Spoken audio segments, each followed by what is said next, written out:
नमस्कार बच्चों, आज हम कक्षा 6 में एक नए अध्याय का आरंभ करने जा रहे हैं।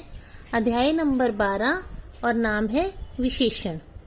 विशेषण यानी एडजेक्टिव्स।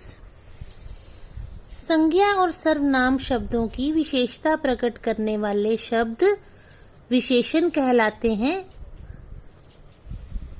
फिर से पढ़ते हैं। संज्ञा और सर्वनाम शब्दों की विशेषता प्रकट करने वाले शब्दों को विशेषण कहते हैं। अब आप नीचे तस्वीरें देखिए। गोल गेंद, छोटा भाई, ताज़ी सब्जियां, नए जूते, लाल चोंच। अब यहाँ पे ये जो शब्द हैं, गेंद, भाई, सब्जियां, जूते, चोंच, ये सब संज्ञा शब्द हैं। लेकिन इन सब का गुण क्या है? इन शब्दों की विशेषता क्या है? इनकी स्पेशलिटी क्या है? गेंद की खासियत है, गेंद की विशेषता है कि वो गोल है।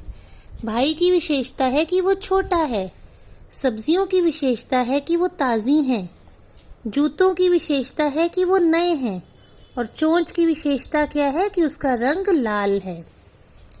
इन चित्रों में गोल, छोटा, ताज़ी, नए और लाल शब्द विशेषण हैं।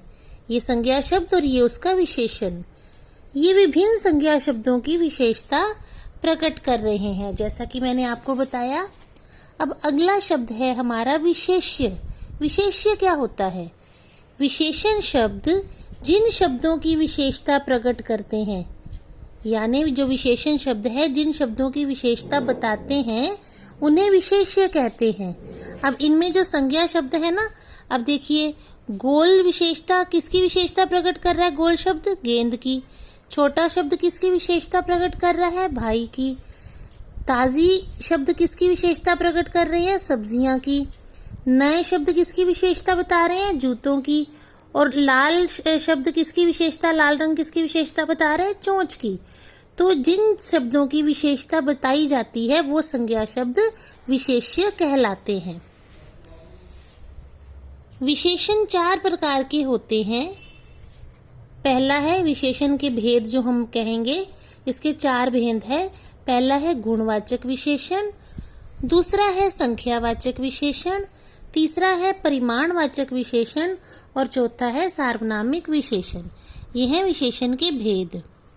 अब हम एक एक करके इन भेदों के बारे में जानेंगे। सबसे पहला गुण है गुणवाचक विशेषण, उसके बारे में देखते हैं। संज्ञा और सर्वनाम शब्दों के गुण, दोष, स्वाद, आकार, रंग और अवस्था आदि की विशेषता प्रकट करने वाले विशेषणों को गुणवाचक विशेषण कहते हैं। अब गुण बताने वाले कौन से विशेषण होते हैं? शांत, वीर, ईमानदार, सुशील, अच्छा, दयालु, बुद्धिमान, सत्यवादी आदि। ठीक है। जैसे शांत व्यक्ति, वीर व्यक्ति, ईमानदार व्यक्ति, सुशील महिला, अच्छा बच्चा, दयालु परमात्मा, बुद्धिमान बच्चा, सत्यवादी व्यक्ति, है ना। ऐसे ही दोष, किसी के जो अवगुण होते हैं, दोष होते हैं, बुराइयां बताने वाले जो शब्द होते हैं, वो ये वाले शब्द होते हैं। कायर, डरपोक, झूठा, घमंडी, पापी, दुष्ट आदि। जैसे कायर बच्चा, डरपोक व्यक्ति, झूठा व्यक्ति, घमंडी व्यक्ति, पापी व्यक्ति, दुष्ट व्यक्ति आदि, है ना। अब हम जो रंग बताने वाले, रंगों का बोध कराने वाले जो शब्द हैं, नीला, पीला, हरा, लाल, गुलाबी, जामुनी, आपको पता है रंग हैं ये शब्द रंगों का बोध कराते हैं। कुछ शब्द होते हैं जो आकार का बोध कराते हैं, जैसे चपटा आकार, गोल आकार, सीधा आकार, लंबा आकार, ऊंचा, मोटा, पतला, है ना, किसी व्यक्ति के आकार। स्वाद का बोध कराने वाले ये जो शब्द हैं, नमकीन, मीठा, कड़वा, खट्टा, चटपटा। ठीक है। उसके बाद दशा का बोध कराने वाले, दशा मतलब हालत, कोई रोगी व्यक्ति हो सकता है, रोग की हालत में, कोई स्वस्थ व्यक्ति हो सकता है, कमजोर व्यक्ति हो सकता है, भारी सामान हो सकता है, हल्का सामान, हल्का व्यक्ति हो सकता है। ऐसे ही स्थान का बोध कराने वाले शब्द होते हैं कि वो व्यक्ति किस स्थान से संबंधित है। जैसे भारत से संबंधित व्यक्ति होगा भारतीय व्यक्ति, अंतर्राष्ट्रीय वस्तु, देशी वस्तु, विदेशी कपड़े, पहाड़ी फल, मैदानी इलाका, ग्रामीण इलाका, अमेरिकी व्यक्ति, रूसी, चीनी, है ना, ये सारे जो है स्थान का बोध कराते हैं। जापानी, गुजराती, पंजाबी, बंगाली, अमृतसरी, लखनवी आदि।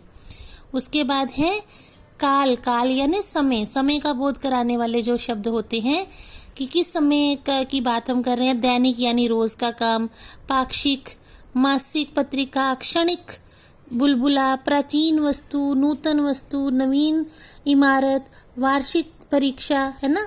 ये सारे शब्द जो हैं वो जिन संज्ञा शब्दों का के गुणों के बारे में बताते हैं समय के अनुसार, ये सारे शब्द वो हैं जो समय का बोध कराते हैं, काल का बोध कराते हैं। तो ये सारे शब्द आते हैं गुणवाचक विशेषण के अंतर्गत। ठीक है। अब हमारा दूसरा भेद है विशेषणों का संख्यावाचक विशेषण।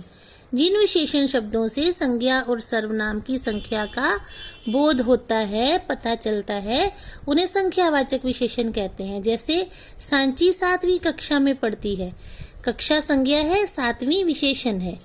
मयूर का दूसरा भाई इंजीनियर है, भाई संज्ञा शब्द है और दूसरा उसका विशेषण शब्द हो गया। इन वाक्यों में 7वीं और दूसरा संख्यावाचक विशेषण है, क्योंकि ये नंबर 7 की बात हो रही है, यहाँ नंबर 2 की बात हो रही है, संख्या की बात हो रही है, इसे हम गिन सकते हैं, तो ये संख्यावाचक विशेषण है। अब संख्यावाचक विशेषण भी 2 प्रकार के होते हैं। एक तो निश्चित संख्यावाचक, इसके 2 आगे भेद हैं, निश्चित संख्यावाचक विशेषण और अनिश्चित संख्यावाचक विशेषण। निश्चित संख्या में हमें संख्या का पता होता है कि कितनी संख्या है। जैसे 5 पांडव वन की ओर गए, यानी वो 5 थे संख्या में। तीसरी लड़की को पुरस्कार मिला, यानी पहली, दूसरी और तीसरी में से तीसरी लड़की को पुरस्कार मिला, 3 लड़कियां थी। इन वाक्यों में आए 5 और तीसरी निश्चित संख्यावाचक विशेषण कहलाते हैं। इनसे निश्चित संख्या का पता चलता है।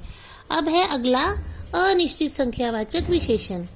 शब्दों की निश्चित संख्या का बोध, संज्ञा और सर्वनाम शब्दों की निश्चित संख्या का बोध न कराने वाले, यानी जब हमें संख्या का निश्चित तौर पर पता नहीं होता, वो शब्द जो निश्चित संख्या के बारे में नहीं बताते, वो अनिश्चित संख्यावाचक विशेषण होते हैं। जैसे कुछ विद्यार्थियों ने गृह कार्य नहीं किया।